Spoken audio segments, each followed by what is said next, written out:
All right, welcome to the Armchair Commanders podcast. My name is John, And I'm Jack. and this week we are reviewing the 1960s classic Zulu, and we're very happy to announce that we were joined by a special guest. It's YouTube's favorite redcoat, Brandon. Brandon, if you could say hello and tell the folks about yourself a little bit. Well, hello, everyone. I am informed that I am YouTube's favorite red coat. I mean, at least I'm in the top three. To be fair, I only know three of them. But yes, I am a popular historian, I suppose you could say, a public historian on YouTube. I am a military reenactor, so if you ever hear about those, weirdos who dress up in the old-timey clothes and run around in the woods and pretend to shoot at each other, I'm one of them. And yeah, basically what I do is I make long, rambly lecture, documentary style videos on all sorts of different elements of British military history. I primarily focus in the late 18th century, so this is like a little bit of a departure going to the late 19th all of a sudden. But I have done some work in the Anglo-Zulu War. I've looked at Rorke's Drift and Isandlwana. Actually, one of my more recent videos was a very big, like a sort of like a mini deep dive, if that makes any sense, into the Battle of Ulundi. So I think I have plenty to say. Oh, and of course, a lot of my career has been delving into historical movies and nitpicking every itty bitty little detail on why they're not as accurate as maybe they should be. Some call me pedantic, and I wouldn't disagree. So that's me in a nutshell. Pedantic's all right every now and again. Every now and again. You have to keep it in check, I think, but, well, I don't always do that. I know I'm a big fan of your Patriot review series going on right now. I know it's still a work in progress. Oh, but, it's going to be a work in progress for the rest of my life, I think. There's a lot to talk about with that movie, but I appreciate it. I think one of the videos you did, or one of the things you hit on, was the scene where the British, what was it, a frigate near Charleston or something like that? Yeah, like yeah. blows up. Yeah, they sneak on board and blow the entire thing sky high, like right under the nose of Cornwallis, and just like no one notices. Oh yeah, But I remember you went on this entire tangent about like the weight of the ship versus like its draft and the actual depth of that particular body of water, and I'm like, man, this is a lot more research than I could ever have the energy to do. But I was thoroughly entertained by it. Yeah, I often find when it comes to like the Patriot videos in particular, what happens is I see like one little thing and I'm like, oh, that seems like it might be a little off. And so I start reading up on it, and then it just kind of spirals into realizing that like the very fabric of everything about that film's existence is just a damnable lie. And it's like, oh no, and the video that was supposed to be like 15 minutes long ends up being 2 hours long. But it's all in good fun. And I have a few things to say about Zulu with that same vein, I have to say, but we'll get to that, I'm sure. Right. So how did you get into British military history as your focus? Well, I mean, it's been a very long and steady descent into madness, is the way that I like to put it. Really, just like, history in general was always the big thing that I loved. Going back to like watching, like History Channel documentaries with my grandfather back when they at least pretended to try on History Channel. Oh yeah, Wistful sigh. yeah, back in the good old days. But Back when they did documentaries. yeah, Oh god, those were your days. like the biggest complaint would be like, oh well, I disagree with the assessment of this historian. It's like, yeah, as opposed to just, well, Fuck we you, don't have aliens. yeah, exactly. We don't have to go into a History Channel rant. That's a whole other subject, isn't it? But I mean, that's really like where the love of history in general started, and like historical video games, all the usual stuff, right? All of us history nerds have the same story, I feel like. British military history in particular, like, really started appealing to me around like the 5th or 6th grade, when when we were first learning about American history and the War of Independence. And of course, what do? in such early, like, early educational years, is they portray the British as like these unthinking robots. They're all moving in perfect synchronization and using their big strong formations and marching with music and all that. Meanwhile, you got the plucky American rebel farmers with their Kentucky long rifles out behind the rocks and the trees, and they're sniping things. It's just like this really interesting dichotomy. That, of course, it's completely false, and I dedicate a great deal of my career to sort of like adding more context to that idea to correct the record, if you will. But honestly, to like, God, how old are you in like fifth grade? Like 10-year-old Brandon or whatever. It's like, it's like Star Wars. It's like flipping the I forget the name of the battle because the Battle of Naboo. It's like when all the B-1 droids deploy and they march in the columns against the Gungans, and little Brandon is like, yes, genocide them all. It's where, like, it's just everyone, goes through that stage, right? And oh yeah, we were all rooting for the Gungans to get we all want genocided. we all want Yeah, to kill the absolutely. Gungans. So what? Death to Jar Jar. Yeah, exactly. It's like Star Wars. It's like a fun, exciting adventure story. And I'm like, whoa, that's so cool. That's so interesting. And I started reading up more about it and getting more and more into British history. And then from there, it basically was, again, just like this slow realization that everything I had been taught was a lie. And really just slowly learning that the real history was a lot more interesting. It wasn't always British history. Like, from that day onwards, I went through the spell of being obsessed with the Romans. I went through the spell of being obsessed with World War II. The usual stories. Who isn't thinking about the Roman Empire on a regular basis? I think that's like the current meme, right? That's the meme. How much men think about the Roman Empire. So I got to ask the TikTok question: how many times a week do you think about the Roman Empire? Oh God! Hey now. I don't. I think about the British Empire on a continual basis, but Rome is, whatever. Well, I mean, Rome 3 or 4 times, maybe. I was going to say, Rome had a sizable chunk of England under its control. Yeah, that's true. There's some really, though, it's like, I think it really, like, took off the snowball took off when a friend of mine in high school, like towards the end of high school, became a reenactor for the Civil War. And he went off and did, like, the second Bull Run or something like that. And I remember when he got back, he's like, oh yeah, it was a fun time. I enjoyed myself. I was like obsessed. I'm like, you can't sit there and tell me that you were like wearing the blue, the kepi with the musket. You were there at the battle, and there's no more story than just like, oh yeah, it was a good time. And we were kept in reserve for most of it. It's like, I was obsessed. I was fascinated. And he's like, well, I mean, Brandon, yeah, but like, you can do it too, I'm like, oh my God, I can do it. That is an option that is available to me as an almost adult. And I wanted to do something with British history, I knew, because that was kind of like the thing that was becoming more popular for me. And there were some American Revolutionary War groups kind of ish in my area. So it was just sort of like on a whim that I ended up doing AWI reenacting, because that's what was available. And that literally started it all off, because, it's getting the uniform, getting the musket and all that. I started looking at other, like, looking at YouTube channels like Schola Gladiatoria and Lindy Beige and Metatron and all these people. Lindy Beige. Yeah, and I'm like, you know what? Like, all these channels exist for Middle Ages stuff. I could do that. I could do that for early modern history. My very first videos were literally with a GoPro strapped to a lamp, and it was horrible. But, yeah, it all just sort of went from there. So, yeah, what was the question? Good question. No, we were just talking about how you got your introduction into British military history. This is what happens when 3 guys get together and talk about either the Roman Empire or the British Empire. Yeah, pretty much. This is what women want to take from us. Oh, no. Oh,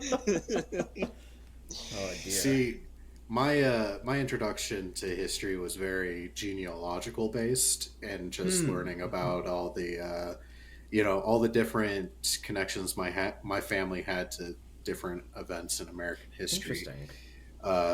case in point, I have a ancestor who fought at the Battle of Kings Mountain, which, if Oh, you wow. recall, was Yeah. one of the lead-up battles to the Battle of Camden. Yeah, yeah. Um, well, I'm also a very heavily tattooed individual, and Uh-huh.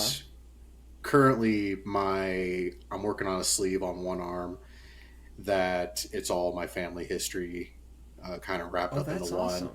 And I Yeah. was like, how do I encompass the Battle of Kings Mountain, and how is anybody going to get that? And I just scratched my head for like literal years on it. I'm like, I can't make this work.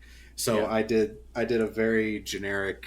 I've shared it on our Instagram before, but Oh, nice. I have good old George Washington on my arm Yeah, now. just like a Rev American War tradition. thing in general. Yeah, Nice. because down with the British. Oh, well. Yeah. Yeah. No, that's Yeah. awesome. How far back have you been able to trace your family lineage? There's like, God, people ask me all the time, like, oh, Brandon, like, do you have British ancestors? I'm like, nah, half the side's Jewish, the other side's Italian. They've never been to Britain. I've been able to do my genealogy up into about the 1650s. Wow, that's fantastic. Yeah, the Germans very good at record keeping for some reason. Yeah, that sounds about right. It's funny you mention that, because in my area of study, addiction studies, the Swedish, the Norwegians, and the Germans are the leaders in the forefront for addiction studies going back generations, because they keep meticulous tabs on genealogy and family history. Huh. I never thought of that as a connecting strand, but I guess that makes sense with that sort of thing. Wow. I should say my mother's side genealogically is very well fleshed out. My dad's side, we have almost nothing, because my grandfather immigrated here from Latvia after World War II. So as far as that side goes, we only have up into my great grandfather, and Yeah. all I know about him is that he served in not World War One, but the interwar period, where Latvia was trying to not get absolved by Russia immediately Yeah, after World yeah. War One. I mean, And that's a really interesting time frame to be in that part of the world. It definitely was, and he was in the Latvian National Guard, and oddly enough, fought alongside the Freikorps or Free Corps, Yeah, interesting. which is something I never thought would come across my radar. But that's Yeah. about as far back as we can go on that side. But Yeah. Well, I mean, it makes sense. The records kind of got a little disrupted. There was some events in Europe There's- around that time. yeah, Yeah. there was something going on. I'm sure some secretary just lost a file along the Yeah, way. somewhere along the way. But I suppose we should probably get to the movie at hand. Yeah. And as we usually like to start, Jack, what'd you think? Well, as someone who forgot that we were reviewing this movie today and forgot we had things scheduled, I scrambled at the last second to watch as much of it as I could, and I got to about half an hour left. I'm so Pretty good. disappointed. I'm so disappointed in you. You missed probably one of the best scenes in this movie. It is Yeah, the I most know, I'm a iconic, bastard. but to be fair, I feel like you've also just missed exactly what you would expect. One big battle, British win, but then they realize, oh, some people are dead. Big sad. And then it ends. So, I mean... Yeah, I looked it up, and 15 to 17 people died out of that's- 150. Okay, not to get ahead, but, like, that is one of the things that I'd like to talk about, and how the film portrays the battle versus, like... Obviously, it was a very significant engagement for all of the men who were present, and obviously it was, like, a desperate defense, and really, really, like... It's crazy, the fact that it went the way it did, right? But I do remember the very first time watching the film, looking at it and being like, oh my god, the devastation, the death, the horror of it all. And the very end when they're like calling the roll and it feels like half the guys aren't there. And then you look up the actual stats and it's like 17 killed, 15 wounded. It's like, oh. I mean, Yeah. yeah, like that's like 30% or whatever still casualties, which is crazy, but It definitely feels a lot more in the movie than. Well, Which especially given the like size disparity in forces, it's honestly kind of impressive. Oh, it's really impressive. Yeah, and like like honestly, I'm sorry, carry on. then like 15 wounded. That was just grave injuries. Almost everybody had minor injuries, cuts, bruises. Yeah, yeah, yeah. Stub toe. Yeah, stub I toe imagine here, a lot of stub toe those. Yeah. there. Yeah, and apparently the guy who Nigel Green plays, Frank Bourne, was the last survivor of this battle, the Man, last living guy, and Frank Bourne's life is crazy. he outlived Hitler and died the day after victory was declared in Europe Yeah. for World War II. Well, not only that, like the guy after Rourke's Drift, the guy stayed with the army for a while. I think he went through like, was it like Southeast Asia or something like that? He was in some other like crazy frontiers. Eventually, when he retired from the army during the First World War, he re-upped to go and like still teach guys like how to shoot, because after his military like active service, he was like a firearms instructor or whatever.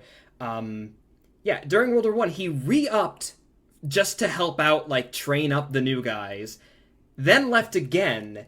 And then I think he even like tried to do something during World War II. It's been a while since I've read that history, but I feel like he tried to do something during World War II, but he was too old. Yeah, and then he dies after like British victory is declared. That's just not like the most patriotic thing that I can imagine, you know? Guess I'll die then. Yeah, it's like, well, we've won them both. There's no more history now, so I can go. It's crazy how much like individual lives can span so many different events. Yeah, It really is. Really. Well, like, and that's the other thing is, they reference this in the movie, and like I was reading about the Wikipedia page earlier for Bromhead. Yeah, and like how his dad was at Waterloo, and there he is at Rourke's Drift. It's like, man, I guess those things really weren't that far apart from one another, were they? Speaking of Bromhead, I have to talk about Michael Caine for a moment. He is stellar in this film. Like Fantastic. He's very good at doing the like pompous officer role. I didn't know that Bruce Wayne's butler was in the Zulu War, but here I am learning new things every day. Some men just want to watch the world burn. Mm-hmm. Oh, actually, on the note of Bromhead, just one little correction there on my part. It wasn't the colored sergeant who was in Southeast Asia. It was actually Bromhead. He fought in the Anglo-Burmese War, I suppose. Okay. So there you go. More connections. But it was so weird seeing young Michael Caine in this role, because this was his first like feature film where he was a leading actor. Because prior to this, he had done a lot of like theater work. He had actually been a understudy to Peter O'Toole in some productions, who would go on to be in Lawrence of Arabia. Excuse my fumbling of words. He was on some soap operas and stuff like that. And I watched an interview with him where he was talking about just this film in general and getting the role, because like I said, this was his breakout role really.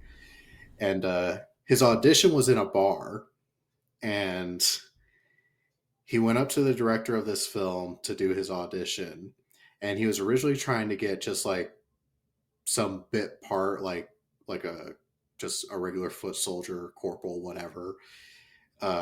And he's like, the thing I had going for me is that I had a Cockney accent. So he's like, I thought I was a shoo-in to get the like one private who speaks with a Cockney accent. And he didn't get it. And as he's walking out the bar, the director's like, can you like talk like a snobby person for a minute? And he did. And he's like, okay, I'm going to make you the lead role. And he's like, huh? Wow. So yeah, that's what we call failing upwards. Right? Yeah, exactly. But I mean, this might come off a little weird, but I was just like, man, Michael Caine is like a beautiful, beautiful person in this time of his life. Like, I was genuinely just kind of like taken aback at how like good looking he is in this film. Yeah. It's one of the great like I get pulled back and forth continuously watching the movie things because, like, on the one hand, absolutely, he and Chard both. Sorry, I don't know the Baker, I believe, the guy who played Chard. I don't know actors, but the two officers, like, yeah, they fit the role so well. They feel so right. They look so good in the uniforms, and they're daring and dashing and blah, blah, blah, blah, blah, right? But the entire time that I'm watching them, I just think back to, like, the actual pictures of the guys, and especially Chard, and it's like, where's the mustache? Where's the facial hair? It's like they look so different in a way, than how the average Victorian soldier would have looked.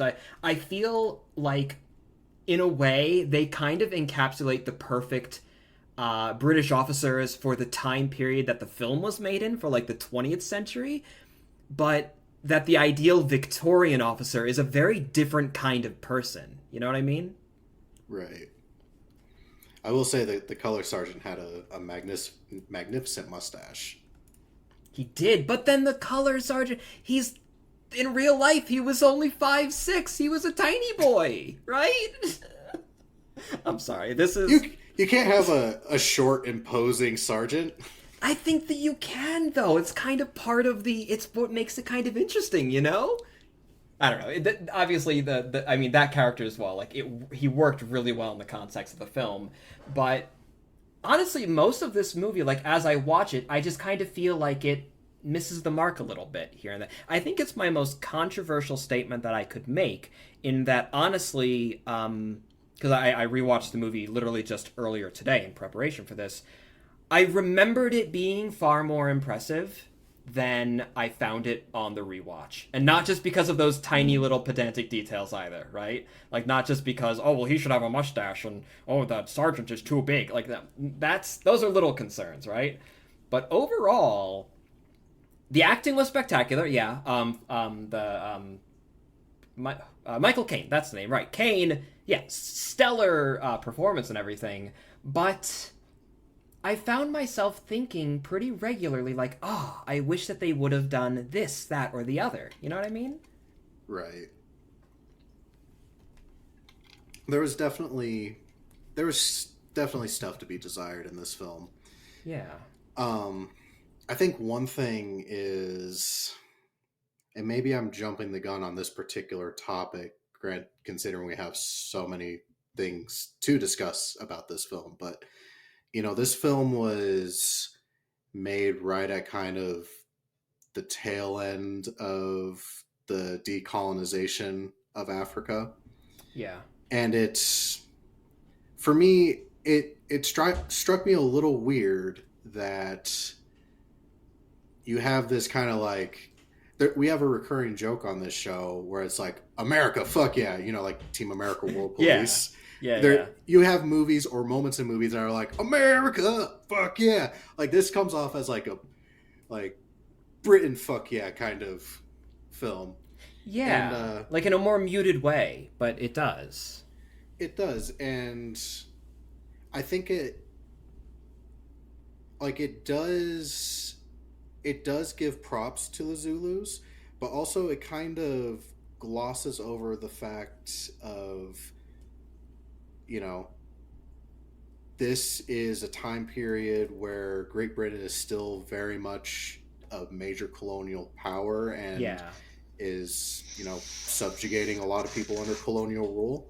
Yeah. And that seems to just be kind of like a conversation or a topic that's missing in this. It very much comes off as like, yeah, we're kicking the Zulus' ass. Like, you know. But exactly. There's no context given as to why that's occurring, and ergo, it allows you to sympathize completely with the characters based on the immediate circumstances, but without understanding the wider considerations at play. And I'm really glad that you mentioned that, because I think that's like the biggest thing that I always think about when it comes to this movie.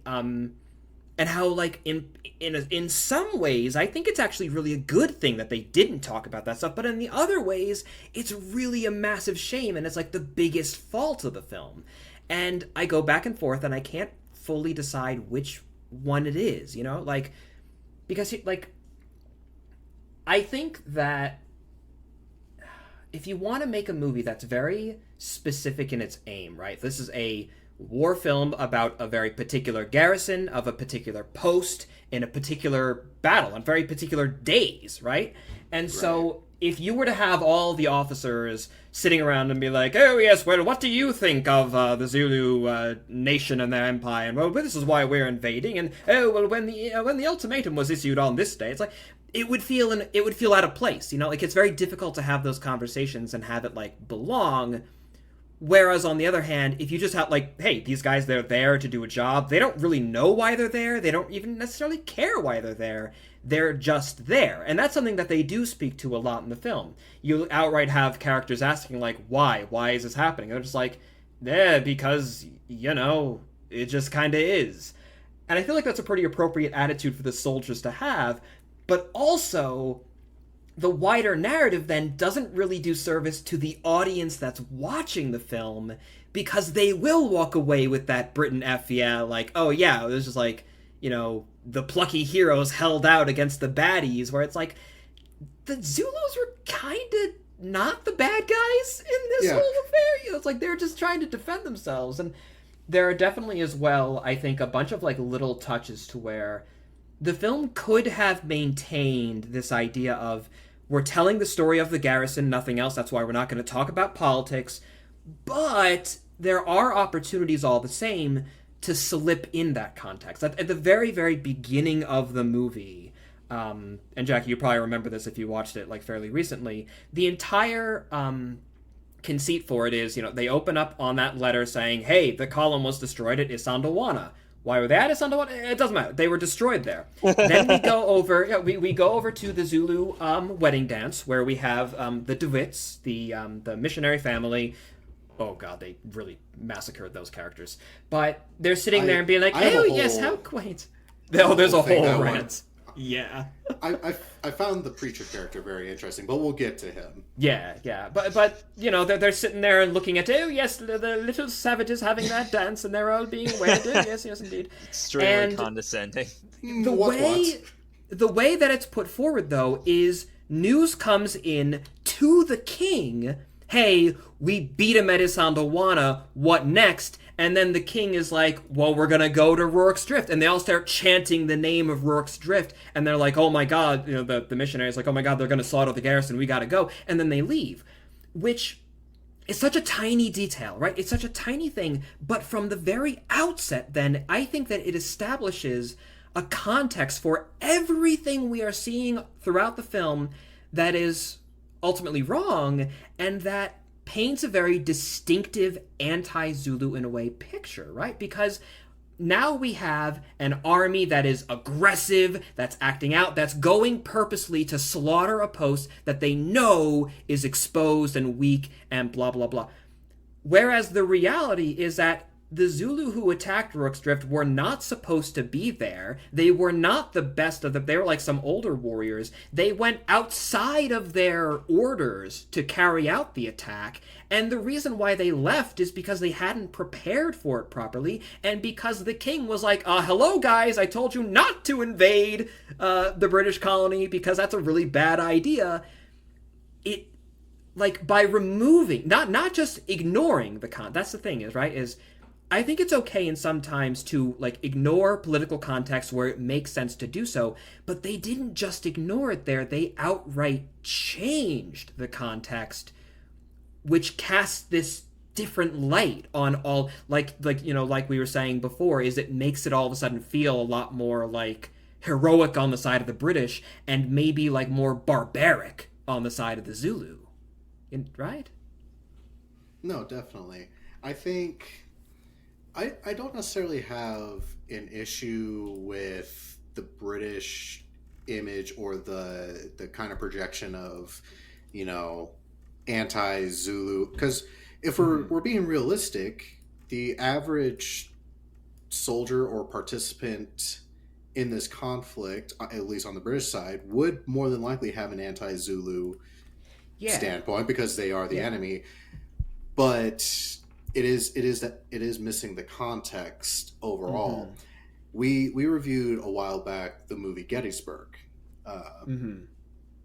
And Gettysburg does the exact opposite of what this film does, which is it goes into just it's just a ridiculous amount of exposition time where you have like it seems like every single character in this movie gets their like 5 minutes to Yeah. give a grand speech of like Yeah. what Who they they think on the are, top. why they're. Yeah.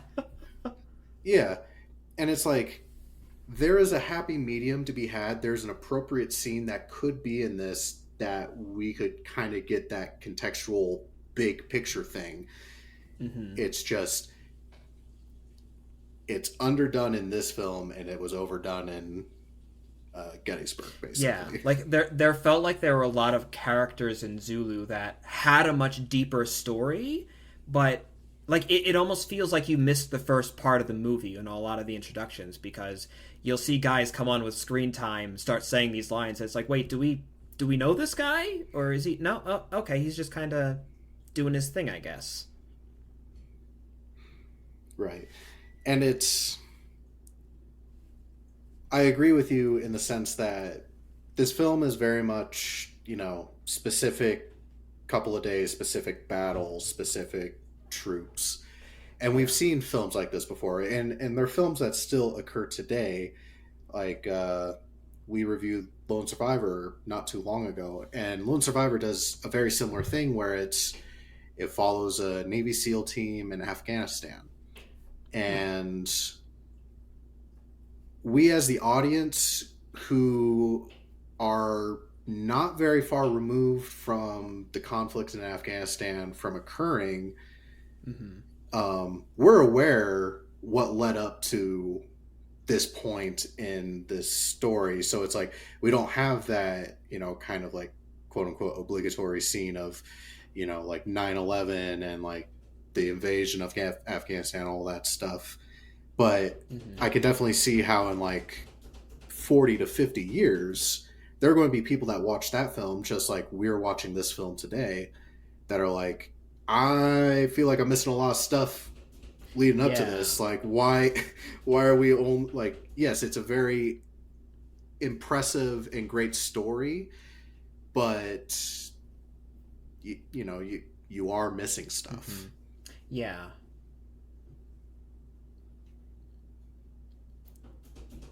It's almost like a tug of war, because I think that there's a similar there's a similar thing to be said about how the film has, well, quite frankly, zero Zulu representation. Not to use like the buzzword, but it's like in a film set in South Africa, there is not a single black character at all, really, who has lines beyond like a voice of complaint here or a shout there. A lot of it's just the same guttural shout over and over again. The war chants and whatnot. Yeah, and it's like you manage to and on the one hand, is it necessary to have like a Zulu character? Well, not necessarily based on the story that you're telling, because it's not like the British are chatting with the Zulu, and if you're telling the British story, then you're telling their story. But on the other hand, it's like, well, again, there were other opportunities where you could very easily have shown like another perspective. For example, in the form of the multitude of black levies that were at the battle. There were a number of natives, basically, who were there with the garrison at one point or another, and they are only ever used as set dressing. And I feel like a lot of these different, the only context in which we see, natives in this film, black characters in this film, are either the enemy, which is shouting and screaming and charging and dying in droves, or they are, they're kind of like set dressing laborers in the background whose only role is to get in the way in some capacity. They complain here and there because this, that, and the other isn't being done appropriately until they leave early on. And after they leave, it's like, well, they left us high and dry, the traitors, and that's it, right? That's all we ever know. Excepting, of course, in the very beginning where we see the Zulu dance, which I think is really cool that we get to see this really unique element of Zulu culture that a lot of films wouldn't show. Right. Which is, I mean, that's good. But like otherwise, it's like we only ever see them as the enemy. The only times we really see anything positive about them is, well, ironically enough, actually, why they leave the battle. Oh, they're saluting you as fellow braves, which is rather silly as well. They're actually giving them a bit more credit than they maybe deserve there.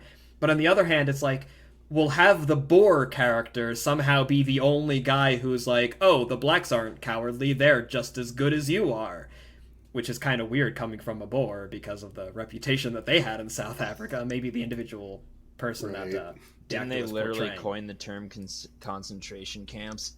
Well, that goes way back. There's a lot of stuff there, but no, not necessarily. No, but the Boers had a very incredibly contentious relationship with Native Africans, and there's just a lot of negative feeling there. Like a lot of British guys like in that area would often comment on how cruel the Boers were towards natives. So you have the dance in the beginning, the they're not cowardly speech in like the first third, and then you have the saluting scene at the end. But other than that, there's very little that portrays the Zulu perspective, that shows them in anything close to a positive light, that it definitely feels, I think, like a one-sided story, not because the narrative demanded it, because it made sense within the narrative, but it did feel almost like they were neglecting telling that story at a number of opportunities, and that all the black characters themselves were really just set design to allow us to tell the stories of the British characters, if that makes sense. Most definitely. I found it interesting that, you know, the Zulu leader, they call his title is chief, correct? Yeah, chief, king. There's a lot of different. Yeah, terms I didn't want to use the incorrect one, but yeah. The Zulu leader, he has, like, granted it's small snippets, but he has got a decent amount of screen time in this film, and it's genuinely kind of frustrating. You know, it's like you said, this, for as much screen time as the dude has, and the fact Like, that we yeah. never hear him say anything that There's like nothing shows there. his There's no side. substance. Yeah. Like, it's like the number of times we see him waving his spear, it's like, oh, his spear has more lines in this movie than he does. Mhm. Like, Yeah. I just want to add one thing. I think you are combining two characters because the Zulu King wasn't at the battle. He was just the guy in the very beginning who was like sitting and showing the dance, and then he's translated through the little boy. Then at the battle, it's one of the princes. Bulamanzi, I think, is the prince at the battle. No, but you're absolutely right. Is we see him waving the spear around, but that's really, and let's like, if they wanted to avoid like the Zulu perspective, I get like the way to do that then is don't show the leaders on the hill. Show like the British looking up, like through the binoculars. Be like, I think he's giving orders. I see he's doing something. Like there are other ways to do that. I will say the other thing that I found interesting though is like, despite the lack of representation of like the Zulu point of view, or like kind of looking into their mindset in this film, like the fact that there's a large amount of actual Zulu, like descendants of Zulu warriors that were at this battle, like their descendants were literally playing them in this film, and including the king in this point, it was his great grandson who is playing him in this film as well. Yeah. So I think it was actually the like then reigning Zulu chief. So yeah, that's it. That is one aspect that I found very impressive, is that I think it would have been very hard not to be tempted just to find a bunch of random African actors and just be like, okay, dress up like Zulus. But the fact that they like actually got give them like real Zulu this like descendants. cardboard shield. Yeah. It That's something I think the feels film in that. deserves props for. It does. It feels almost like the film creators definitely wanted to tell the story in like a respectful way, and they were like engaging with the Zulu. The Zulu were into it and everything. But like, I don't know, maybe you could say it was just like it's being filtered through the times, and a movie in the 60s people weren't expecting to hear black people talk or something. I don't know what it is, but oh yeah, that is definitely cool. There was nothing going on in the 60s that would have caused any kind of issues with that. Well, I mean, if I remember right, they outlawed racism in 59, was it? So no, it wouldn't have been allowed by that point. But well, I mean, discriminatory practices are still illegal, but we know how well that's going. So yeah, no, that's my point. Just joking around with it, but but I think it's time, considering we had mentioned it earlier. I think we need to address the preacher in this film. And the preacher in the chapel. Yeah. I will say, I will let you go on your rant of your issues with him. I will say, though, just as a film character, I found this preacher rather interesting because usually in a film, a preacher is like a source of strength, like a source of compassion, versus like, here's a guy who's literally getting offended that, the chapel's being turned into a hospital. Yeah. When there's literally umpteen million movies where we see a church being used as a chapel, that's just kind of like a norm for people in their brains to be like, yeah, of course they're going to do that.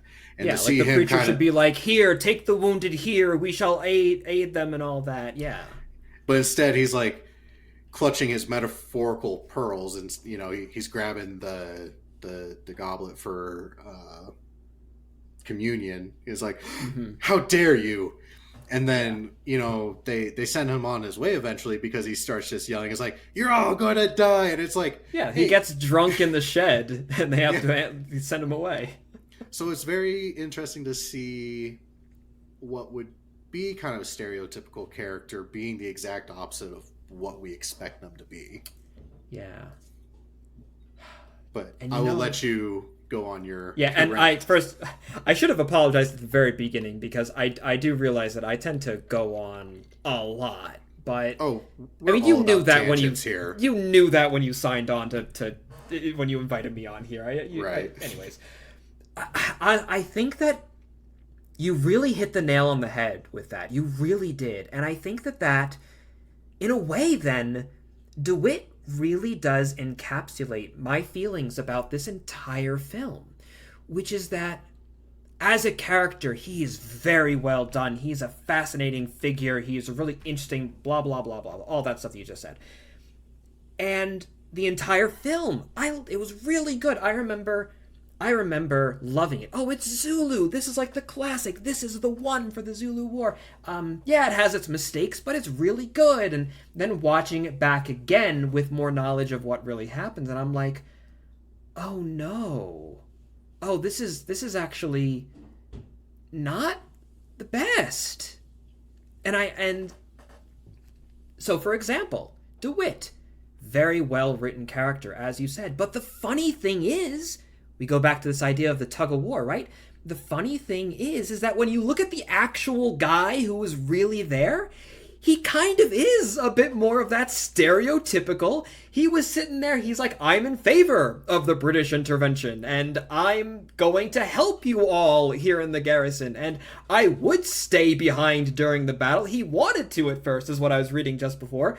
But he left because he had a wife and kids at home. He's like, I'm sorry, but I must go to my family. It's like, this is the most stereotypical character you can imagine. And yet, by their doing that, it would have been more authentic, more accurate. Telling that it's like this back and forth of, I feel like a lot of times the movie will do something really interesting and really well, but then there's always an obverse to it, right? Like, not showing any black characters. Like, okay, well, but there's a reason for that. But then also the reason isn't necessarily done very well. No matter what direction you look at with the movie, I feel like there's always positive things to say, but then there's always going to be those flaws that prevent it from really being great. You know what I mean? Like they're portraying what was ultimately a good man, and a man that was really very helpful to the British. One of the guys who was actively aiding them, and they turned him into an alcoholic who was doing everything possible to sabotage the effort. Right? Right. Well, we see that also with the Private Hook character. Yeah, yeah. Private Hook as a character in this film, fantastic character. He's made as this troublemaker, a malingerer, and he ends up being a hero of the battle. And because he starts off as a dislikable person, seeing him rise to the occasion makes him almost more heroic. But again, it's in real life, like his family of the family and descendants of this particular soldier has been very upset because military records show that he was average, if not above average in his duties as a soldier. Like he was never the like number one gambler in the company. Yeah, trying to like swindle out other wounded men and nonsense like that. Jack, I feel like you'd be the guy doing the cup game if you were a soldier. Yeah, probably. Not much of a gambler, you know that. But I am quite the trickster. Ooh, my shoulder hurts. I need to go to the hospital. Yeah. Well, I'm sorry I'm not keen on dying far off in Africa, thousands of miles away from my home. Gonna need to pay me a bit more till I'm ready for that. Yeah, not many people are. For King and Country, Jack. Fuck King and fuck Country. Oh no. Or was it Queen and Country? Queen and Country then. It was Queen and Country, but now it's King and Country. Yes. I stopped paying attention after George III. Oh, that's when it gets really fun. Oh well. But yeah, it's like that's the thing about Zulu is I feel like every time it takes a step forward, it takes a step back. And my hot take, right? As soon as I joined in with the podcast, I'm like, this is going to be the thought that I'm going to put out there and that people are going to get angry at me for. My hot take is that Zulu is only regarded is as good as it is, or it's only seen as like the iconic piece that it is. It's because it's, well, good acting. Yeah, whatever. It's the only film that bothers to actually show the Anglo-Zulu War. That and Zulu Dawn. Otherwise, there's nothing out there. It's kind of like all of the Rev War reenactors that I know. They'll mention the Patriot and they'll be like, there's nothing better though. And I'm like, but that's, first of all, that doesn't excuse it. It's a horrible movie, and just because it's the only thing doesn't make it better. But it's like, same thing with this one. It's like, there's just no other content. And so all the nerds for this war, it's like, well, this is the only thing that we have, so we have to focus on all of its most redeeming qualities. It gets the timeline wrong. It gets details of the battle wrong. It gets the material culture. It looks good. Like you said, like having actual Zulu looked really good, sounded really good. It's not a horrible film by any stretch, but I believe that especially for a history nerd, it's thoroughly average. Well, you heard it here first, folks. Thoroughly average. Zulu is thoroughly average. Yeah, I suspect that I will be crucified for that comment, but it's all that. God, that's there's okay. So many little bits. I shan't stake you upon the cross. I talked mad shit on Gettysburg, and good. So thank you. I have to watch that. I feel your pain. Thank you. I'm not the only one. You also talked massive shit on Star Trek. That's shit Star for Trek family history, bro. Star Trek 6, The Undiscovered Country. Yes. At least it will be in a couple centuries. But oh still, no, John! You don't have to watch 1 through 5. It doesn't matter. Watches number 6. Yeah, I don't understand anything. Oh goodness. Well, how much of it did you get through pop culture osmosis? Because I could piece together what I needed to, and I haven't seen the other 5 either. All I know is that... How do you expect me to get Zulu if you don't watch the other 5 movies before this one? That's the point. Zulu's the only one. Well, correction. There's Zulu Dawn, but that's for another time.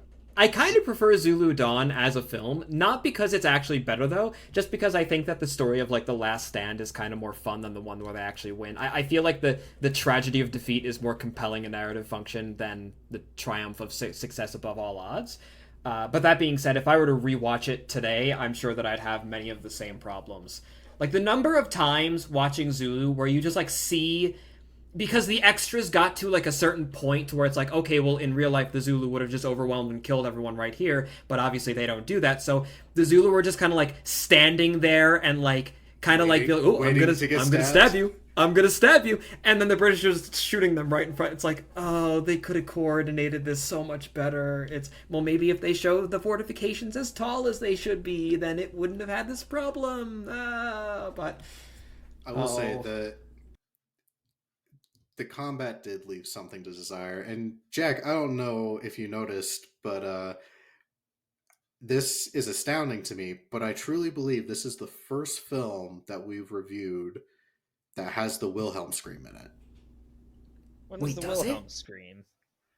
There's a moment where Michael Caine like boots a Zulu in the face off the like thatch roof, and he goes, "Ah!" Oh, I don't remember that. I'm almost certain we've had a Wilhelm scream before. Isn't there don't ask me when. Isn't there like a mass database of Wilhelm screams? Oh, just yes. like of all films that have it. Oh, yes. This is the first time I have noticed the Wilhelm scream in a film, so that we've reviewed. But God, it's so bad. Like the combat scenes, they're very tense. Like you're like especially when the Zulus like close in, you're like, oh, that, like, you know, I felt myself just being like, oh, is this it? But also it's hard to stay in the moment when you have literal like sword in the armpit like moments. Yeah, and like where there's very little, if any, blood. It's like, oh, look at that ketchup stain on his shirt. That's where he got stabbed. Like the spears only ever go in like an eighth of an inch, and the person is dead. And you're like, that's just a scratch. What are you talking about? And they're very obviously like rubber. Yeah. Oh God. Yeah. Just wiggling all over the place. Yeah. One thing that I did appreciate about the combat scenes, though, is no music in a lot of it. They really let the sound design speak for itself, and maybe it could use touching up like here and there, but for the most part, I think that was pretty good. I think that was the right call for a lot of these scenes, you know?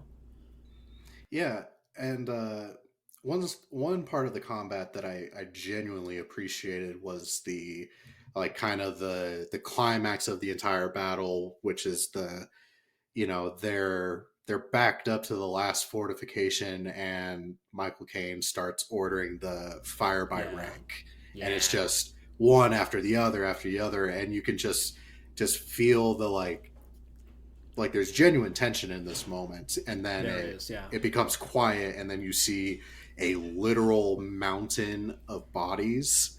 Yeah, I feel like that's the first time that you really start to actually think about the fact that each one of those Zulu on the ground is actually a person, because they don't just have them laying down there, they have them actually like writhing on the ground, and you hear them moaning and such. It's like, oh, this isn't just a game, is it? No, and it's, you know, for as silly as some of the earlier combat scenes is with like, you know, the, you know, rubbery bayonets and whatnot, it's a very real moment where you understand the gravity. Yeah. What did you think about that moment, Jackie? The moment of the battle? The last one that you missed. Oh yeah, it was. Oh man, it was riveting. I can't stop thinking about it. Shut up.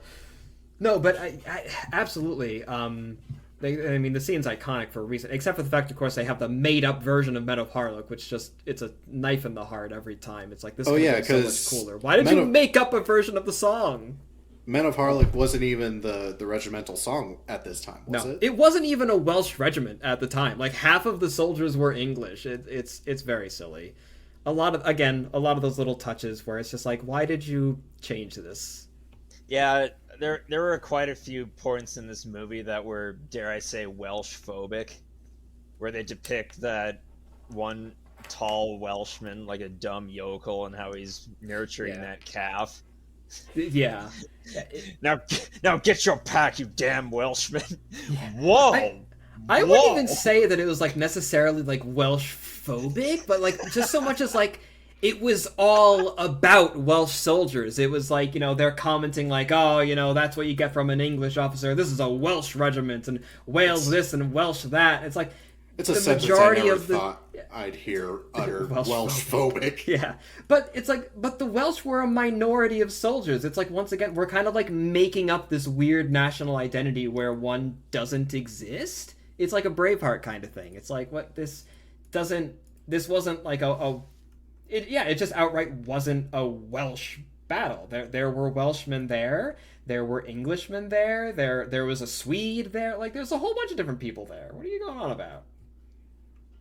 There were Zulus there. Oh yeah, that was a lot of well, and there were the I'm looking at the wiki page. There were the 11 colonial troops. That there were black people there too. Give them some credit, Oh well. I did like that one preacher telling the Africans that were helping them, like, this is a lost cause, you might as well just go home. And they're like, Yeah. okay. And then split out. Also, to a certain point, you have to be like, isn't this already their home? Like, like what are they supposed to do? Just go like one valley over? Fighting. There's no Yeah, dog in this fight. That's kind of the thing as well. It's like who are those characters? Why are they here? Why would they choose to stay? Why would they choose to leave? It's like, that's a really interesting story that I feel like, yeah, it did get completely like glossed over. Same thing with Zulu Dawn, where like flipping a significant portion of the soldiers at Isandlwana were native levy, were native soldiers. We don't see them at any point except for when they're complaining about the lack of ammunition. That's literally it. It's like, it's just very large swaths, I feel like, of the story of the Anglo-Zulu War and the story of this individual battle. They are being cut out in order to make room for moments that ultimately, honestly, I don't care about. I don't really care about the calf that the Welshman was looking after. I don't care about the fact that they had the choir and whatnot. But it'd be fine if it was there alongside all the real history, but it's like, why don't you focus on the real stories and then add on to that, as opposed to cutting those things out? Personally, I could have done with more screen time with the cows, because they're the true heroes in this film. Just give us an entire Zulu War movie from the perspective of the cows. They did not flinch, which I'm calling bullshit as someone who's worked with cows most of my life. Talk about taking one for the team. What, you're saying that your cows wouldn't valiantly prevent you from a Zulu attack? No, they would fucking leave me for dead. They would be beyond the hills the second the first shot rang out. Ooh, open fence. Oh, God. Yeah. All that shows me. Cows have no honor, and they know no God except themselves. I feel like those are some real fighting words. They are holy animals to some cultures, so... Yeah, I mean, well, to the Zulu themselves, cattle was like the basis of all of South African society. Not just the Zulu, but basically every culture down there. It was all like, oh, you think that you're rich? How many cows do you have? Oh, 5? Pfft, that's pathetic. Get out of here. My chief has 80 cows. Like, that's what it was all about. And he has people that tend them for me.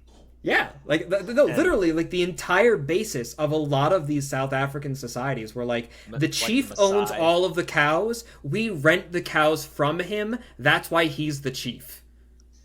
Yeah, and the Maasai gave us the United States like 14 cows after 9/11 because they were just felt so darn bad for us.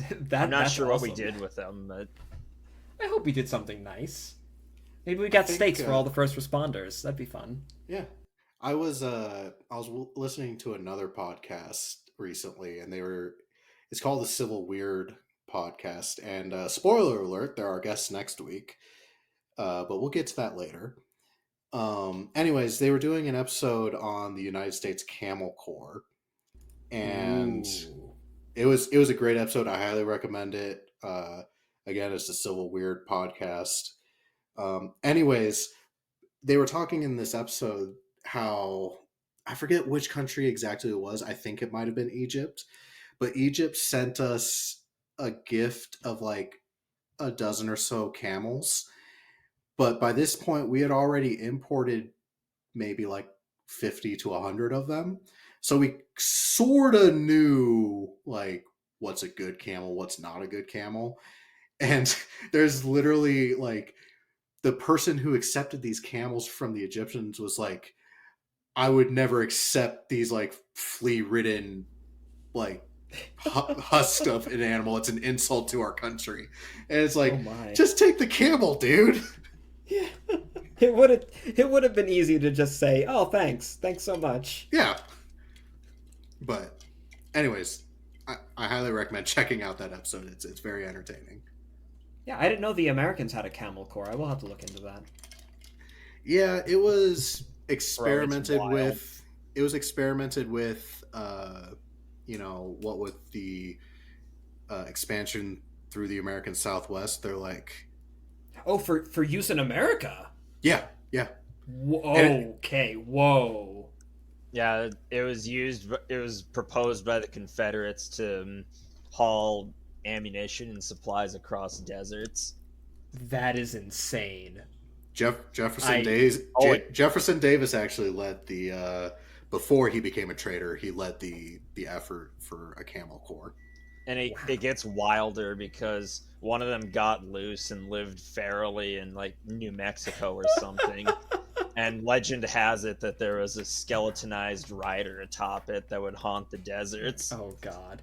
So once again, though, all right, I'm gonna bring it back to the Zulu movie, right? Once again, that proves my point that I have not shut up about this entire time. Is that fact is so much cooler than fiction.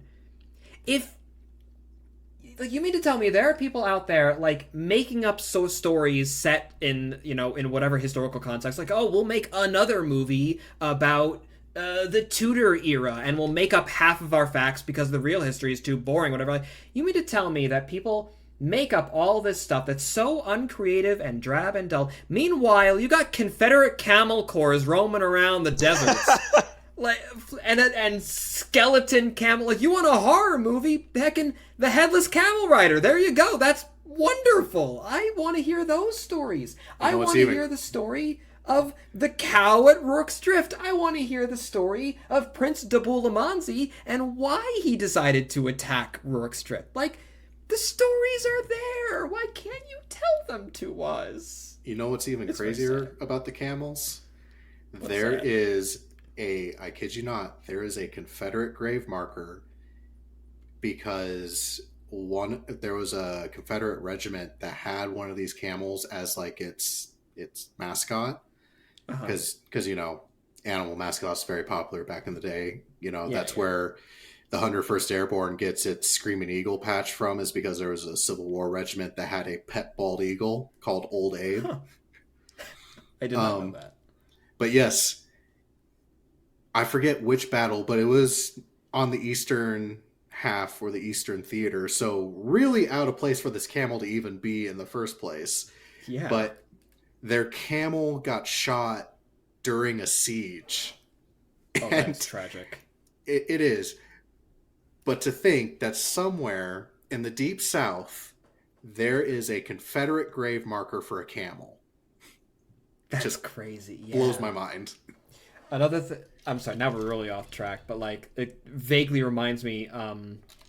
I have some family in like the Bethlehem area of Pennsylvania, and we were going around Bethlehem at one point, and one of the old cemeteries, and there's a grave marker there too. It said, I saw like the little like star thing or whatever that said like he's a veteran. So I'm like, oh, go check out that grave, see like who he was, where he served, that sort of thing. And it was in French. And it said "Soldier of the Emperor." I'm like, I'm sorry? And I looked the guy up, and he was a Frenchman. He served with Napoleon in like the Nile. He went back after that, and he served in Russia and all this crazy stuff. He eventually emigrated to the United States, where he died in Pennsylvania, and he's buried there. And it's It's just these stories. And they credited him as one of Napoleon's as a soldiers. soldier of the emperor. Yeah, That it's is impressive. insane.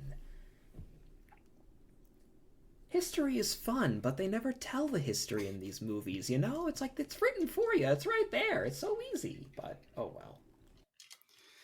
Oh, well. So, Jack, what are you drinking tonight? You know me, the ever bougie. I'm drinking a Bud Light. Well, a couple Bud Lights, actually. How very posh of you. Shut up. I'm not rich. Brandon, how about you? What do you have this evening? I'm trying to think of a joke to preface it with, but I can't think of anything funny. Apple juice. I'm a teetotal. I don't drink. I like my juice. That's fair. Plus, we're going into fall, so I mean, the apple. Yeah, it's cozy. Yeah, I respect exactly. that. See, the real kicker is that it's not even actually full apple juice. I water it down. It's like 9 parts water and then 1 part juice. It's just... Whoa, crazy man. We can't have I know. apple juice. Hitting the sauce too hard. That's a lot of sugar in that stuff, okay? Like a lot of sugar. Yeah. I'm splitting the difference. Usually I have some sort of mixed drink, but I forgot the adult part of it, so I literally just have Coke in my mug with some lime wedges, because usually I do like rum and Coke and stuff. So I have half of a rum and Coke. Well, there you go. So it's just the Coke with lime. So much like the Zulu movie, you started out great, but something's just missing along the way. You know, that's a great analogy. There is something missing in my cup, just like there's something missing in this movie. I feel like I should get credit. That's a good title right there. You know what? If we ever do up T-shirts, that'll be the quote on the back. I will take my royalties. Thank you very much. Well, if you know anybody who wants to sponsor this show, send them our way, because we have 0 of them. No. That's another one of our recurring jokes is we bring up companies we would gladly be sponsored by, but who never will. So. Well, something tells me whatever company owns the rights to Zulu will not be one of those companies to potentially sponsor you in the future. No. But the Bud Light train has sailed its ship also, because I've talked a massive amount of smack on them, so not necessarily about them, but more because of Jack's choice in drinking it. Well, of course, because usually in the past I have done drinks that are kind of themed to whatever movie we're doing. Obviously there's evenings that I'm lazy, but I think it was like, God, what was it? We were reviewing Wind Talkers, I think, and I was like, oh, I'm having myself a glass of sake, and I'm like, what are you having? And he's like, Miller High Life, and I'm like, come on. Well, hey, you gotta have, it's like the you gotta have someone to play the straight man in any comedy duo, right? I feel like the roles are reversed here, because usually Jack. Yeah, you're the weirdo. The Jack. No, I'm just the normal one. You're the comedic relief. Oh, you're right. Yeah, I can't argue with that. Well, so here I'm gonna bring you a bit more into this, Jackie. I'm gonna pull us back in. Excuse me while I just like take over, I guess. I'm sorry. It's all good. But Jackie, I think it's actually really interesting. You didn't finish the film before you came here today. So what is your impression of like the theme of the film? What was like the tone that you got out without that final battle? It's hard to sympathize with the British on this. Mm-hmm. Now, why do you say? Well, I mean, it ain't their land. Yeah. So is it? I mean to say, like, is it because of like something within the context of the film, or do you think that's your external knowledge playing a factor? Right. Well, we were talking about lineages earlier. Yeah. And I'm one of the fewer than 10% that can trace their lineage back past 1492. Huh. And yeah, I tell people I'm part Lakota and part British, so, or no, part Irish, so the British kids were always beating me up as a kid.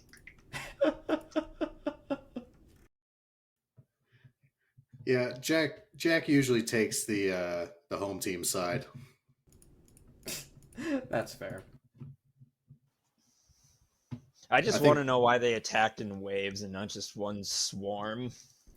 You see, that's another thing right there, right? See, you're setting me up. I got another rant. I got another whole ramble. Please, just beat me down with the baseball bat if you have to. But here's the thing, right? Jesus. Here's the thing. Because you just said, I don't understand why they did that. And the other scenes, like we were talking about, John, when you could, like, tell that the Zulu were, like, hanging back because if they didn't, the battle would have gone else. You know what I mean? Like, the choreography wasn't, like, perfect. And that means, alongside so many other history films, and it drives me up a wall, is there are so many moments in the film where we as audience members will be sitting there being like, oh, well, if I was there, I would have done this. Why don't they just do that? Why didn't they do this other thing? Because that's the obvious thing to do that would change the course of it. It seems like, oh, if these people were experienced, they would do it this way. Why didn't they do this other thing? And yeah, I get that. Yeah, it's like, obviously in real life, as we all know, obviously there are extenuating circumstances. There are reasons why things took place the way they did. But when you don't portray the history appropriately, or at its worst, like, not only when you miss things, but when you actively portray it incorrectly, you really drive those questions, and you promote this idea that history was way more simple and that its agents were far more flawed, like incomplete humans, so to say, than what they really were. Like our ancestors were just dumb. Exactly. Like, did you get that sense from it at all? Like, any moment in the film where it's like, well, why don't they do this one thing that seems stupid? If I was there at the defense, I would simply shoot at the attackers and not miss. Exactly. It's like, I feel like it kind of drives that kind of thinking, right? Like, oh, if at the very end they were able to kill them all in one go because they set up 3 ranks and did firing by ranks, well, why didn't they just do that from the very start, right? It's like, why bother with these outer defenses that are just more strung out, right? And I think I did read a reasoning as to why they attacked in waves. Mm-hmm. And part of it was due to the fact that they were traveling for, like, 2 days straight? Yeah, like, these guys had run crazy amounts of distance. They had, like, no food with them, and they were launching these desperate attacks. They expected to just sweep it away, but then it's like, oh, that didn't work. Are we, like, stuck in a siege now? I don't know. It's this whole massive, again, Zulu context that when you completely neglect it, opens up these massive questions. And then even worse, when you portray the Zulu in a very distinctive but flawed way, it feels like you're telling a completely different story than what really happened. So what you're saying, Jack, is you would have done way better in this. Oh yeah, I would have killed all the British single-handedly. It would have been a wipeout. Yeah. I feel like I probably would have been like the preacher, like, peace out. Yeah. Yeah, no, realistically, that's what I would have done too. Like, yeah, y'all, I know y'all ain't paying me enough for this. Yeah. Yeah, really, I think that the film is most strong in, like, that first third, in that rising action when the battle hasn't actually begun yet, but, like, they're just talking about, like, hey, are the Zulu out there? Are they coming? Are they going to attack? I don't know. We should set up defenses, and they're trying to figure it all out. Like, that's when the film is at its most powerful, because we don't have those conflicting narratives, because it allows the characters to speak in more, like, even terms, so to say. And just because we don't see those problems yet, because we don't have the problems brought to the fore in the way that they are unavoidably during the actual battle sequences.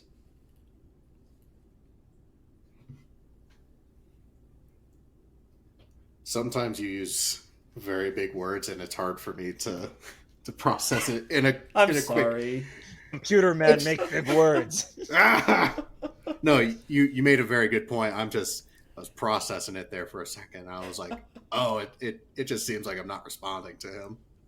No, you're well. See, that's the beautiful thing about it being a podcast is you just go into Audacity and you cut it out, right? You can just trim things, right? That's the trick.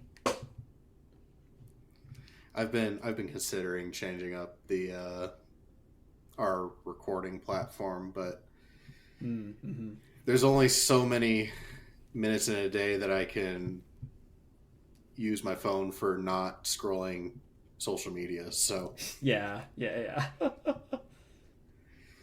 so I don't know if you have had the chance to listen to any of our previous episodes, but I think I listened to a bit of the one on the Psalm. Okay, with Rob from History in Your Hand. Mm-hmm. Which, if you're listening right now, Rob, we know at least one person listened to that episode. There you go. Who's the real Englishman here? Ooh, you done did it. Oh yeah. So we like to rate the films. It's only appropriate to rate a movie. We don't usually do. We never do stars because we think that's a little generic. Lame. So we usually come up with a custom rating for each episode, something that really emphasizes the film. I forgot what we did last week. Last week was Mulan, and we did, I think it was like bowls of porridge or something. That's fun. Do how many Victoria Crosses? Victoria Crosses. I was gonna go with rubber spears.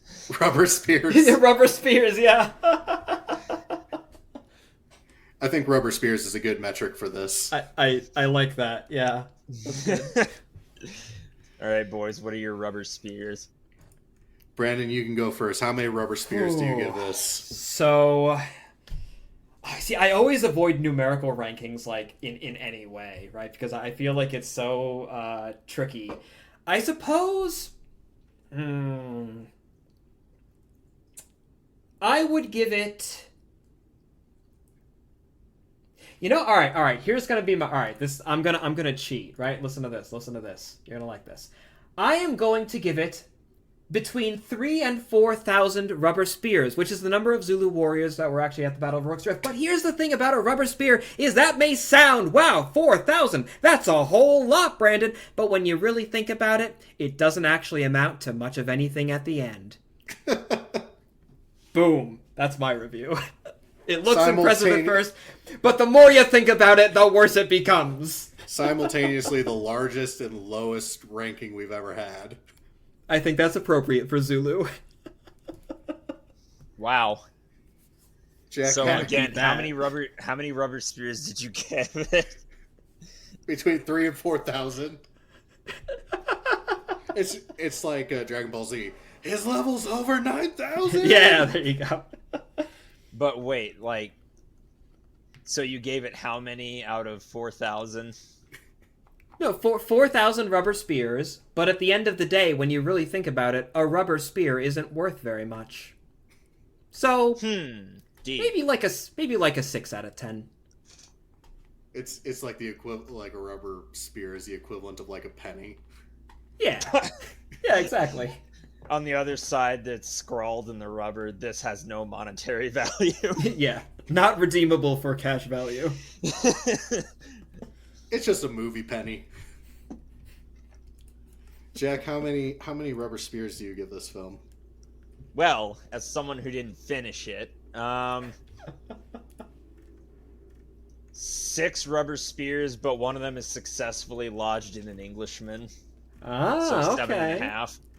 All right. So there's 6 rubber spears and a corpse? Yeah, sure.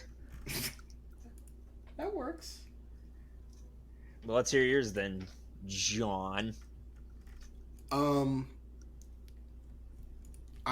quite conflicted on this. We've gone into it quite in depth. I love Michael Caine in this movie. I loved his character. I loved his acting. I think there was interesting characters in this film that were well done. Obviously, there are things to be desired, acting, contextual things, all that, even just historical accuracy. So I think between the two, the balancing act I'm doing, I want to give it 7 out of 10 spears. Oh, It's okay. it's a Okay. little higher because I think I'm giving more credit to the performance than I am to the historical side of it. That's fair.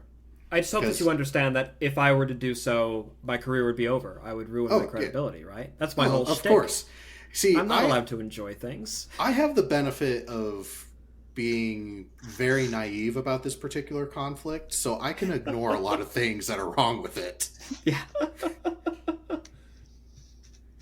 Now, when it comes to God, what do we have coming up? Oh, or if we ever review a movie like Abraham Lincoln Vampire Hunter, then I can be as pedantic as possible. Oh But God. but like I said, I'm very uninformed about this conflict, or my education level is lower on it, so I can let a lot more stuff slide. That's fair. That's fair. So Jack, what does Rotten Tomatoes have to say about this? So, the tomometer is 96%, and the Wow. audience is a 91%. So the audience is closest to all three of our rankings, but a bit more generous. I thought I was being generous. Yeah. And you And are. It's the like closest to your rating. like I said, honestly, I feel like I used to have a much closer to a 90. I probably would have given it more like a 70-80% earlier, but like now having rewatched the film again for the first time in years, and now that I know a lot more about that part of the world, about all the history because I've been working with it a lot more recently, it's like I've had a lot of realizations about the movie. It's like I feel like a lot of it is just hindsight, and I think that it's a lot of I don't know. I just think that a lot of people kind of fanboy over it because it's the only movie that talks about it. Would you say maybe that a good comparison would be individuals who enjoy or are entertained by modern day History Channel as opposed to old school History Channel would be the ones who give this film 90%? Uh, Honestly, not so much. I think that the sorts of people who give this film 90% are honestly they're older. They're not the sort of people who grew up on History Channel documentaries. They're the sorts of people who grew up reading like pulp fiction, comic-y, like basically I think that the people who grew up with this movie are the ones who enjoy it the absolute most. Um, I think that it's a very distinctive kind of movie that appeals to, I don't want to say boomers because that's just crude, but it Well, kind of that cat's appeals out of the to, bag. because yeah, well, because it's definitely a movie that is like of its time in both good and bad ways, right? Like there's only one woman character and she isn't really all that in depth, right? They're the only black characters are not all that in depth. It's the sort of movie that could not be made today, and I feel like then as a result more modern audiences would actually have worse things to say. I imagine that there's a great deal of people who would talk about, oh, the movie is just racist and it's not worth anything at all. I feel like that's way too far, right? I'm not saying that it's like a racist movie. I'm not saying it's a pro-imperialist movie, anything like that. But nor is it forgiven on all those points either, if that makes sense, right? So I feel like most of the people who really love the film are either the ones who have a more cursory awareness of the Anglo-Zulu War, or yeah, like I said, they're the people who kind of grew up with that movie and they like that older style where you don't have to have as interesting characters so long as the acting is good. You don't have to have as interesting a story so long as there's a lot of action. I don't know, maybe Right. that sounds very, very prejudiced, but Eh, It's a maybe I have in podcast. my You mind. you get to say any Yeah. opinion you want. Well, maybe I sort of have in my mind, honestly, a very distinctive image of like the like older like British boomers on like Anglo-Zulu War Facebook pages who have like shared my videos about the Anglo-Zulu Wars, and they like complain about how stupid and bad and wrong I am just because they don't like the way that I present the information. Like they think like, oh, he's not being respectful to the history, and then they go and talk about about the movie Zulu for like 2 hours because I see it happening on those pages, and it's like, what are you getting out of this experience? Like, what are you watching the movie for if not the history? And I think that there's something else to it. I think it's people like it more for the adventure under a guise of history, if that makes sense. Right. I think we mentioned it earlier, but we kind of came across this issue with the movie Gettysburg also because it definitely is on the line, or it toes the line of being kind of that lost cause narrative where we're more focused on like, look at our brave Southern boys facing down the Union guns, and it's like, can we just remember they're fighting for the preservation of slavery? Like, that's a major point. Exactly. In this. Yeah. Like, and it's like, on the one hand, it's like, okay, well, no, you don't want to be watching a Gettysburg movie and then have them harping on about slavery constantly, because that's not realistic, right? But on the other hand, you can't just ignore it totally. Like, it's relevant. It's like, you can acknowledge, like take Pickett's Charge. Pickett's Charge, an incredibly brave act to have participated in that, to have undergone that. Like, it takes a lot of strength and bravery to walk across a mile-long open field under cannon fire. I'm not denying that, and I think they should get credit for that. Yeah, absolutely. But they're people. They're nuanced. Like, you can be brave and commit courageous acts on the battlefield, but still be fighting on the wrong side. Exactly. Like, you can acknowledge, like, wow, this is insanely impressive, you did this thing, but it would probably have been for the best if you didn't. Right. I'm surprised we have yet to receive any hate mail about our take on the lost cause and whatnot, but I'm sure it's coming at some point. Just like, oh, just give it time. Well, if I can't wait to see what kind of response we get from this, because I think we'll get a generally positive response, especially from people who watch your stuff regularly. But it's like you said, there's always that subgroup that has to be mad at everything. Yeah, just like give it time, and I tried to kind of like toe a line in all this, but I guarantee you there's going to be at least one person who walks away like, oh, Brandon doesn't like that the movie isn't woke, he's politics, this, that, the other. It's like, no, it's just, yeah. I just want it to be better.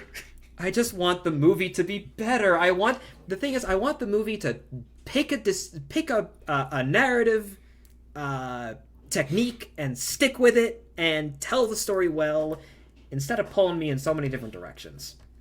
Oh well. Well, it has been great chatting with you. If you want, I will give the floor to you now to share any of your social medias, your YouTube, Instagram, all that kind of stuff. If there's any kind of projects or upcoming things that you have that you want the people to know about, have at it. The microphone and or floor is yours. All right, awesome. Well, to be fair, I feel like I've seized the floor a lot this evening. That's fine. That's why we brought you here.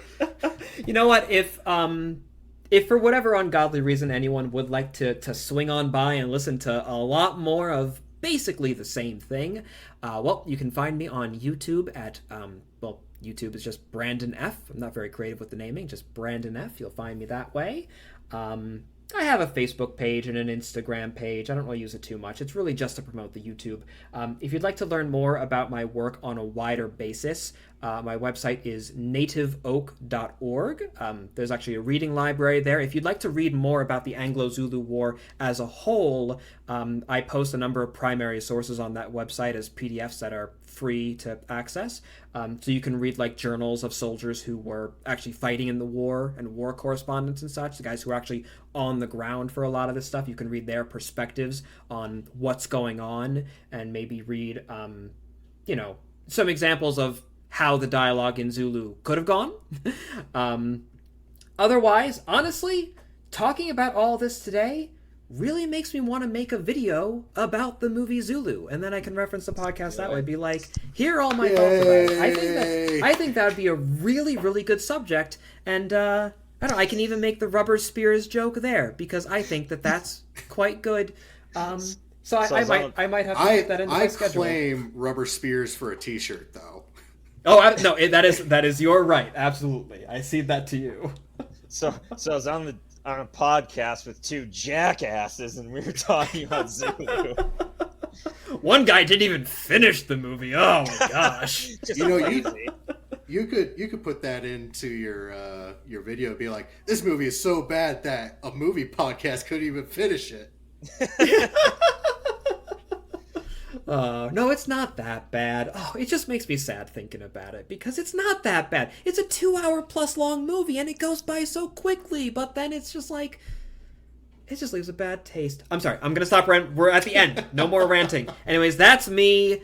I don't shut up, and you can find me on YouTube. Thank you so much. It really was, John. It was a pleasure being here. I really appreciate that you reached out. I had a lot of fun. Thank you so much. Well, thank you for joining us.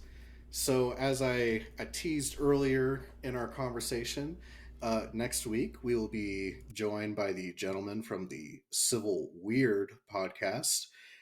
If you haven't heard of them or if you haven't checked them out, I highly recommend it. They have great episodes, such as one of their most recent ones was the Camel Corps. Fantastic. It's very funny, very educational and informative. Check them out. Check out our episode next week with them. By their request, we are going to be reviewing, I think it's the 50s. I might be a little wrong on that. I'm just going off the top of my head. But it is a film starring William Holden and John Wayne, which is The Horse Soldiers, which follows some cavalry guys in the Civil War. So, hell yeah. You're just excited because it has horses, aren't you, Jack? Kinda. Okay. I like horses. So yeah, tune in next week for our conversation with those guys. If you like the show, please leave a review. The stars do matter. If you know anybody who's looking for a podcast, please share it with them. We always love having our stuff shared with other people. If you're looking for additional content from us, we are both on Instagram and Facebook under the Armchair Commanders podcast. We also have a YouTube channel where we post episodes as well as other random videos that I deem necessary. They are still historical in nature, but that channel is called the History Apprentice channel. We also have a Discord, which has recently started up. You can find the link for the Discord on our other social medias. We're hoping to start incorporating live viewing sessions here soon, so go ahead and hop on there and join us there. Jack, do you have anything else to add? I do not. Well, it's been great having you, Brandon. Until next week, I've been John. And I'm Jack. And Brandon, if you could say your name. Oh, and I'm Brandon. My God, he's dead. Sorry, I thought I was supposed to shut up. No, that's fine. He died doing what he hated, talking with us. Talking about bad movies. You would think almost 30 episodes in we would have figured this out by now, but it's like you. Do we want to do it again? No, that's fine. Okay. Until next week. We hope you have a good one. Bye.